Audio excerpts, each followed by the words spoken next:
आज के इस सेशन में हम अपना डेटाबेस बनाएंगे ग्रोसरी एप्लीकेशन के लिए। सबसे पहले गूगल में जाके लिखो डाउनलोड माई एसक्यूएल विंडोज़। तो ये आएगा लिंक। आप यहाँ से आइदर ये या दूसरी वाली कोई भी लिंक क्लिक करके आप इंस्टॉलेशन चला दो। तो होगा ये कि ये है ना माई एसक्यूएल वर्कबेंच और माई एसक्यूएल डेटाबेस को आपके कंप्यूटर पे इंस्टॉल कर देगा। माई एसक्यूएल वर्कबेंच जो है वो आप ये इंस्टॉलेशन करने के बाद मैंने इंस्टॉल किया हुआ है, तो मैं फिर से नहीं कर रहा हूँ, लेकिन आपको ये चीज़ दिखेगी यहाँ पे। तो इसको आप लॉन्च करो और यहाँ पे आपने कोई डिफ़ॉल्ट इंस्टेंस बनाया हुआ है डेटाबेस का, जिसका यूज़र नेम और पासवर्ड दोनों मैंने रूट रखे हैं, ROOT। तो आप इसको क्लिक करो और इसको आप डेटाबेस में यहाँ पे ओपन करो।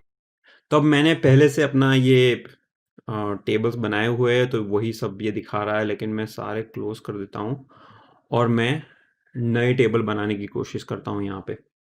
अब आप माइस्क्ल में टेबल बनाओ ना, उसके पहले आपको सोचना पड़ेगा कि आपके डेटाबेस के लिए आपको कौन कौन से टेबल चाहिए। ओके, तो इसके लिए मैं जनरली क्या करता हूँ, मैं अपने मॉकअप्स देखता हूँ और सोचता हूँ कि डेटाबेस में हमें चाहिए क्या। तो अभी मैं ये मॉकअप देख रहा हूँ, तो मेरे को ये मैनेज प्रोडक्ट जो स्क्रीन है ना अपनी, जहाँ पे हम सारी अपनी प्रोडक्ट को मेंटेन करते हैं, उसमें ये स्क्रीन दिखी। तो देखो, आपको अगर प्रोडक्ट का मैनेजमेंट करना है तो आपको ये से सारी चीज़ें चाहिए। एक तो प्रोडक्ट का नाम क्या है, उसका यूनिट क्या है। यूनिट मतलब अगर टूथपेस्ट लेने जाओ ना तो एक दो ऐसा मिलता है यूनिट। टूथपेस्ट ऐसा नहीं बोलते कि 5 किलो टूथपेस्ट दे दो, राइट।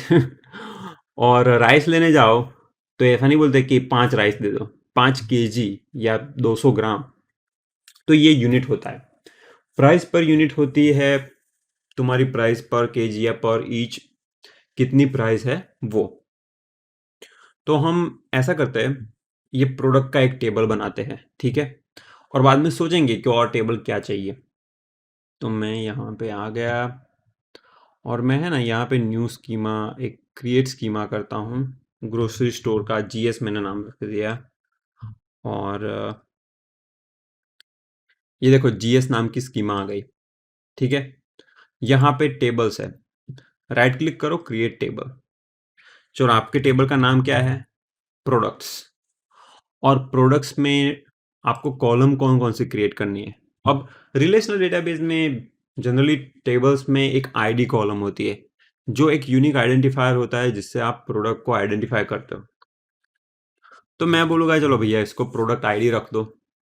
उसकी डेटा टाइप है इंटीजर, वो है प्राइमरी की। आप वो खान अकेडमी वाले कोर्स में जाओगे ना तो ये सारा पता चलेगा कि प्राइमरी की क्या है, सेकेंडरी की, प्राइमरी की और फॉरेन की क्या है। ये सब कॉन्सेप्ट आपको पता चलेंगे। ये होता है नॉट नल। आपकी जो प्राइमरी की है ना वो नल नहीं होनी चाहिए। यूनिक इंडेक्स, बाइनरी, ये सारे अलग अलग डेटाबेस का ऑप्शन है। ऑटो इंक्रीमेंट में 1 करूँगा ताकि मैं जब भी प्रोडक्ट ऐड करूँ वो ऑटोमेटिकली वो प्रोडक्ट आईडी अपने आप ही आ, उसको बनाए। मेरे को प्रोडक्ट आईडी स्पेसिफाई करने की ज़रूरत नहीं। ये सीक्वेंस जैसा हो गया, ओके। अब प्रोडक्ट आईडी के अलावा क्या चाहिए, नेम चाहिए ऑफ कोर्स, कि भैया प्रोडक्ट का नाम क्या है, टूथपेस्ट है, राइस है, वट एवर। इसको बोलता हूँ, ये भी नल नहीं होना चाहिए, ओके। अब आएगा क्या, प्रोडक्ट का नाम आने के बाद हमें ये स्पेसिफाई करना है कि केजी में है या ईच में है। अब ये जो केजी ईच है ना उसको बोलते हैं यूनिट ऑफ मेजर, जिसको हम शॉर्ट फॉर्म में बोलेंगे यूओएम। तो भैया इसका यूओएम क्या है, राइट, ये हमें यहाँ पे स्पेसिफाई करना है और वो आ जाएगा अपना इंटीजर। तो वो हम वैर रखते हैं केजी ईच। लेकिन अगर आप सोचें ना तो एक आइडेंटिफायर रखना ज़रूरी है, क्योंकि स्ट्रिंग रखने से कुछ फ़ायदा नहीं होगा। वो केजी, किलोग्राम, वो लोग अलग अलग टर्मिनोलॉजी का यूज़ करेंगे। इसीलिए हम एक इसको इंटीजर कर देते हैं और यूएम की जगह मैं बोलता हूँ भैया यूएम आईडी। और प्रोडक्ट की प्राइस क्या है, सो प्राइस पर यूनिट, तो प्राइस पर यूनिट, और ये हो जाएगी डबल। देखो यहाँ पे आपको अलग अलग डेटा टाइप ये सिलेक्ट करने देता है। डबल होना मतलब 4.5, 2.6, मैं कुछ भी रख सकता हूँ, और ये सारे नॉट नल होने चाहिए, ठीक है। अब आप अप्लाई करोगे ना तो ये टेबल को क्रिएट कर देगा। बाय द वे, टेबल को अगर आपको क्रिएट करना है तो दूसरा तरीका ये है कि आप क्वेरी रन करो एसक्यूएल की, ठीक है। लेकिन हम तो ये यूआई का यूज करके, एसक्यूएल वर्कबेंच का यूज करके हम ये सब कर रहे हैं।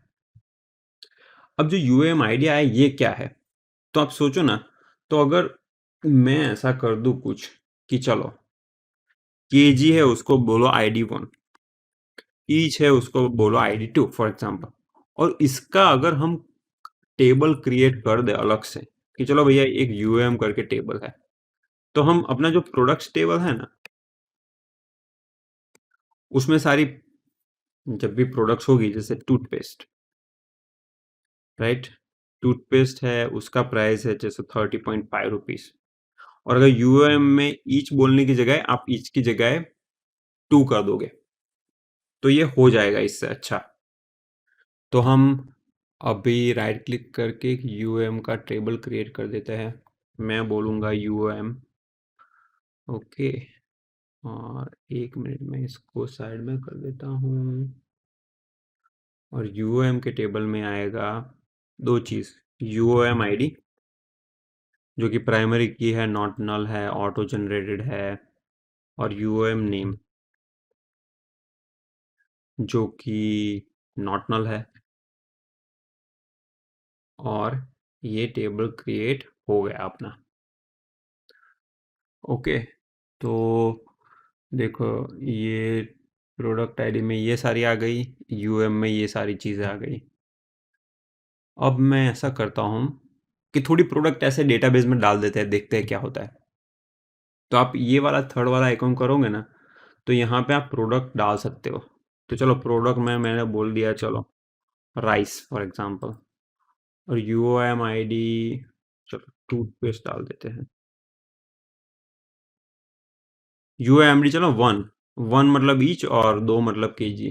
तो देखो 1 मतलब ईच और 2 मतलब केजी, राइट। सो मैं यहाँ पे देखता हूँ कि 1 मतलब ईच और 2 का मतलब है केजी। तो मैं राइस डाल दिया, टूथपेस्ट की प्राइस है चलो 30 रुपीज़, और राइस की प्राइस है जैसे 60 रुपीज़ पर केजी। और अगर आप अप्लाई करोगे तो ये इंसर्ट क्वेरी का यूज़ करके ये सारे रिकॉर्ड उसने अप्लाई कर दिए, मतलब ये वाले टेबल में ये 2 रिकॉर्ड आ गए।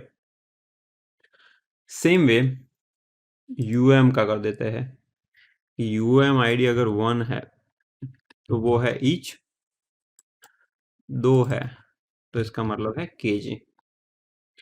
अप्लाई करके कर दिया तो ये भी हो गया। अब देखो एक फॉरेन की का कॉन्सेप्ट है जो आपने खान एकेडमी के कोर्स में देखा होगा कि अगर मेरे यूएम यहाँ पे आईडी है 1 और 2, लेकिन मैं यहाँ पे जाके अगर 5 आईडी डाल देता हूँ और अप्लाई करता हूँ तो ये वर्क हो जाता है। तो 5 आईडी कौन सा है, तो मैं अगर ये यूएम टेबल में देखने जाऊँगा तो कुछ नहीं मिलेगा क्योंकि 5 आईडी है ही नहीं। तो ये सारा वैलिडेशन करने के लिए फॉरेन की का एक कॉन्सेप्ट है जिसमें आप क्या करते हो, तो पहले मैं इसको रिवोर्ट कर देता हूँ।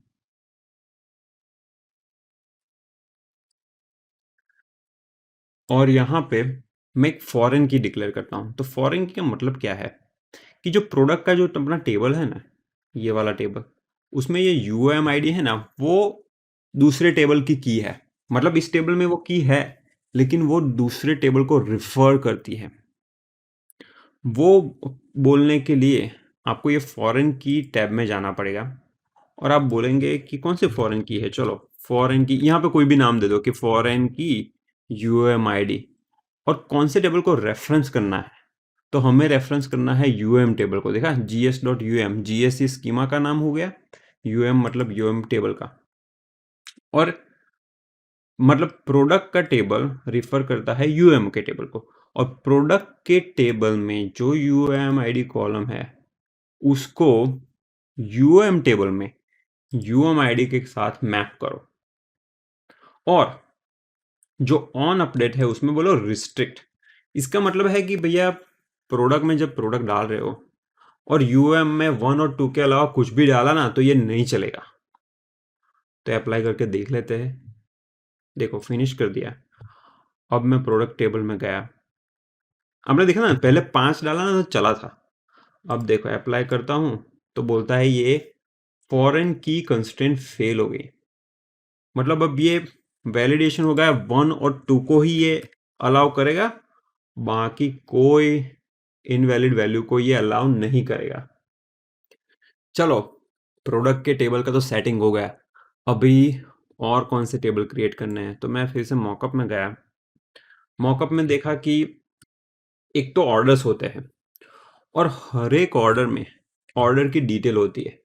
जैसे देखो ये 1 2 3 ऑर्डर है, कस्टमर का नाम है धवल, और उस ऑर्डर में डिटेल में जाओगे ना तो ये ऑर्डर होगा कुछ भी, मतलब 1 2 4 5 रुपीज़ का, और उसके अंदर डिटेल आइटम यहाँ पे बाय द वे ये स्क्रीन में प्रॉब्लम है, ये 1 2 4 5 होना चाहिए, लेकिन डिटेल में आपकी प्रोडक्ट और क्वांटिटी ये सब होगा। तो अब हम ये करेंगे, ऐसा करते हैं 2 टेबल क्रिएट करते हैं। एक तो ऑर्डर का टेबल और दूसरा ये ऑर्डर डिटेल का टेबल। तो ऑर्डर के टेबल में क्या आएगा, चलो date, order, customer name and total cost. Okay, तो मैंने बोला क्रिएट टेबल, ऑर्डर्स हो गया। ऑर्डर में ऑर्डर आईडी तो होता ही है, और वो प्राइमरी की है, ऑटो जनरेटेड है, नल भी नहीं होनी चाहिए। और होता है कस्टमर का नाम, जो वेर चेयर 45, मतलब अप टू 45 कैरेक्टर अलाउ करेगा आपको। लंबा नाम है, अगर 100 रखना है तो 100 रख दो, यहाँ पे 100 रख दो, राइट। मैं 45 ही रखूंगा। ये भी नॉट नल होना चाहिए।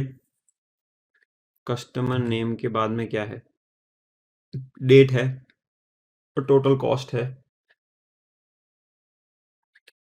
तो टोटल कॉस्ट हो गया आपका,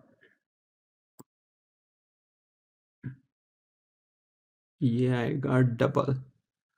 डबल इसलिए क्योंकि 45.25 रुपीज़ ऐसा कुछ अगर है तो ऐसा आएगा। और हो गया डेट टाइम, कि ऑर्डर कब प्लेस किया आपने। अब डेट टाइम करके एक कॉलम आती है, कहाँ पे है डेट टाइम, ये रही। इसमें से कुछ भी नल नहीं होना चाहिए। तो ये हो गया आपका ऑर्डर्स टेबल। ओके, यहाँ पे कर दो अप्लाई, ये ऑर्डर का टेबल हो गया। अब ऑर्डर डिटेल का भी एक टेबल क्रिएट कर देते हैं, ऑर्डर डिटेल्स। उसमें आएगा सबसे पहले तो ऑर्डर आईडी, वो आएगा इंटीजर। अब ये वाली है फॉरेन की, तुम्हारे उस वाले टेबल में रिफर करेंगे। ये नॉट नल होनी चाहिए, प्राइमरी की भी है। इसको ऑटो इंक्रीमेंट नहीं करवाना है क्योंकि ये दूसरे टेबल को रिफर करती है, राइट। तो इसको ऐसे ही रखते हैं। और आएगा प्रोडक्ट आईडी। प्रोडक्ट आईडी क्यों आएगा, देखो बताता हूँ। ऑर्डर्स में क्या होता है, प्रोडक्ट होती है। अब हम प्रोडक्ट को प्रोडक्ट आईडी से आइडेंटिफाई करेंगे, प्रोडक्ट का नाम नहीं रखेंगे, क्योंकि उसका नाम तो हम वो दूसरे वाले टेबल में जाके ला सकते हैं। Price per unit, quantity and table total, इतना चाहिए, राइट। तो प्रोडक्ट आईडी हो गया इंटीजर, और नॉट नल। अब हो गया क्वांटिटी, क्वांटिटी क्वांटिटी होगा डबल, क्योंकि वो 2.5 किलो भी राइस कोई ले सकता है, तो 2.5 को रिप्रेजेंट करना है तो डबल चाहिए। ये भी नॉट नल है। और है तुम्हारा टोटल प्राइस, मतलब उस ये वाले आइटम का टोटल प्राइस कितना हुआ, ये भी आएगा डबल। डबल है यहाँ पे। ओके, अब ये क्रिएट कर देंगे, लेकिन इसमें भी एक वैलिडेशन चाहिए, जो हमने पहले देखा कि फॉरेन की का वैलिडेशन, क्योंकि ऑर्डर आईडी और प्रोडक्ट आईडी आ रहे हैं दूसरे टेबल में से, तो हम फॉरेन की डालते हैं। दो फॉरेन की आएगी, एक तो ऑर्डर आईडी की फॉरेन की आएगी, जिसके लिए आप रिफर करोगे ऑर्डर टेबल को, और वो ऑर्डर आईडी मैप होगा ऑर्डर टेबल के ऑर्डर आईडी से। दूसरी फॉरेन की आएगी प्रोडक्ट आईडी, और वो, हाँ, मतलब हम ऑर्डर डिटेल टेबल में हैं और प्रोडक्ट आईडी का फॉरेन की का मैपिंग करना है प्रोडक्ट्स टेबल में। तो प्रोडक्ट आईडी का मैपिंग करना है, ये सारी कॉलम है ना, ये प्रोडक्ट टेबल की बता रहा है, ये सारी कॉलम ये ऑर्डर डिटेल की बता रहा है। और ऑन अपडेट में रिस्ट्रिक्ट रखना है, मैं दोनों में है ना रिस्ट्रिक्ट रख देता हूँ। अप्लाई करो तो ये की रन करके ये पूरा फॉरेन की और फॉरेन की का जो कंस्ट्रेंट है वो क्रिएट कर देगा। इससे होगा क्या, मैं बताता हूँ। जैसे मैं ऑर्डर टेबल में हूँ, अब चलो मैंने हाइपोथेटिकली कुछ भी मैंने ऑर्डर क्रिएट कर दिया, चलो कि भैया इसका है ये date time is not null, तो टुडे सेट करना है 2020/11, और आज की तारीख क्या है 15।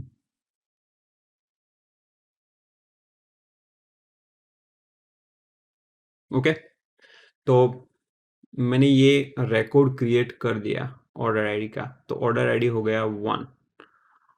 अब मैं ऑर्डर डिटेल्स टेबल में जाता हूँ और मैं बोलता हूँ चलो 1 जो ऑर्डर आईडी है उसका प्रोडक्ट आईडी देखो। प्रोडक्ट्स टेबल में अब मजा आने वाला है। प्रोडक्ट्स टेबल में दो ही प्रोडक्ट है, 1 और 2, ठीक है। तो मैं प्रोडक्ट में चलो 1 डाल देता हूँ। 1 प्रोडक्ट कौन सी है? वेल 1 प्रोडक्ट है तुम्हारा टूथपेस्ट, ठीक है भैया। तो टूथपेस्ट मैंने 4 टूथपेस्ट खरीद लिए, मैंने कुछ भी मतलब अभी मानी तो मैं रैंडम डाल दूँ, ठीक है। मैं अप्लाई करूँ, ये वर्क हो गया क्योंकि सब इंफॉर्मेशन वैलिड है, लेकिन प्रोडक्ट आईडी मैंने गलत डाल दिया। गलत क्या क्या मतलब, देखो प्रोडक्ट आईडी 1 और 2 ही वैलिड है अभी, ओके। और मैंने प्रोडक्ट आईडी यहाँ पे डाल दिया 6। अब ये फॉरेन की कंस्ट्रेंट को फेल कर रहा है, क्योंकि हमने एक्सप्लिसिटली अपने डेटाबेस को जब ये सारी फॉरेन की हमने भैया सेट की ना, अभी आपको आई होप दिखी होगी कि जब भी, अच्छा फॉरेन की किस में सेट की थी हमने, इसमें ये वाला आइकॉन प्रेस करो, ये दोनों फॉरेन की है, उसकी वजह से वो इनवैलिड डेटा एंटर ना हो ना, उसका वो ध्यान रखता है। तो ये चीज़ बहुत इंपॉर्टेंट है कि आप डेटाबेस में सारी कीज़ वगैरह आप प्रॉपरली डिज़ाइन करो। तो अपना डेटाबेस बन गया है, सारे टेबल्स रेडी है। कई बार लोग क्या करते हैं कि डेटाबेस में बहुत सारे टेबल हो ना, तो एक पूरी टीम में आप काम कर रहे हो, तो दूसरे लोगों के पास रिव्यू करवाना हो ना, तो एक डीबी डिज़ाइनर करके एक ये टूल आता है, जिसमें आप वो डेटाबेस का डायग्राम बना सकते हो। तो डेटाबेस डायग्राम में सारे टेबल होते हैं, फॉरेन की प्राइमरी की क्या है, फॉरेन की का मैपिंग क्या है, देखो यहाँ पे एक पिक्चर में बताया है, ये सब होता है। तो आप लॉग इन एज गेस्ट करके इस टूल में प्ले करो, और सारी जो स्कीमा हमने यहाँ पे बनाई है ना अपने माइस्क्ल में, वो आप यहाँ पे इस टूल में बनाओ। तो ये आपका आज का ये असाइनमेंट है। तो आपको पता चलेगा कि कॉरपोरेट कंपनी में लोग कैसे कोलैबोरेट करते हैं, कैसे अपने डेटाबेस की स्कीमा को रिव्यू करवाते हैं। यहाँ पे माइस्क्ल में भी एक टूल आता है जिसको बोलते हैं रिवर्स इंजीनियर।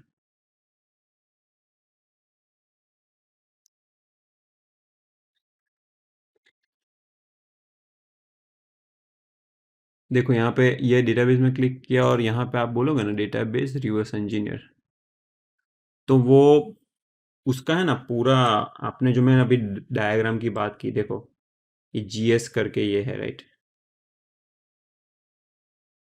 तो मैं करूँगा ना, तो उसने ये पूरा वो डेटाबेस का डायग्राम बना दिया है। और मैं इसमें देखो, ये जो आइकॉन है ना, इसका मतलब है वन टू मैनी। तो आप देखो यहाँ पे मैंने ये किया ना, तो वन टू का मैनी का ये रिलेशन है, क्योंकि ऑर्डर आईडी एक होता है लेकिन आइटम अलग अलग होती है ना उसमें। किसने टूथपेस्ट लिया, किसने राइस लिया, तो इसीलिए ये वन टू मैनी, ये तीन जो एरो है ना, ये वन टू मैनी का रिलेशन बताता है। Similarly U M I D एक होता है, लेकिन प्रोडक्ट में आप मल्टीपल रिकॉर्ड हो सकते हैं same U M I D के। तो ये सब यहाँ पे बताता है। आप यहाँ पे भी डेटाबेस डिज़ाइन करके उसको टेबल में एक्सपोर्ट कर सकते हो, ताकि ये आप सिर्फ डिज़ाइन करो और वो ऑटोमेटिकली सारे टेबल क्रिएट कर दे आपके लिए। आज के सेशन में इतना ही है। आपने बहुत अच्छा प्रोग्रेस किया आज। माइस्क्यूएल इंस्टॉल किया, सारे टेबल क्रिएट किए। हम नेक्स्ट सेशन में पाइथन फ्लास्क सर्वर लिखेंगे, जिसमें ये सारे टेबल को एक्सेस करने की क्वेरीज जो है वो सारा कोड हम पाइथन में लिखेगा। बहुत ही मज़ा आने वाला है। तो आप देखते रहिए, और आप अगर इस वीडियो को आ, पसंद कर रहे हैं तो उसको प्लीज़ लाइक कीजिए, आपके फ्रेंड के साथ सब्सक्राइब भी कीजिए।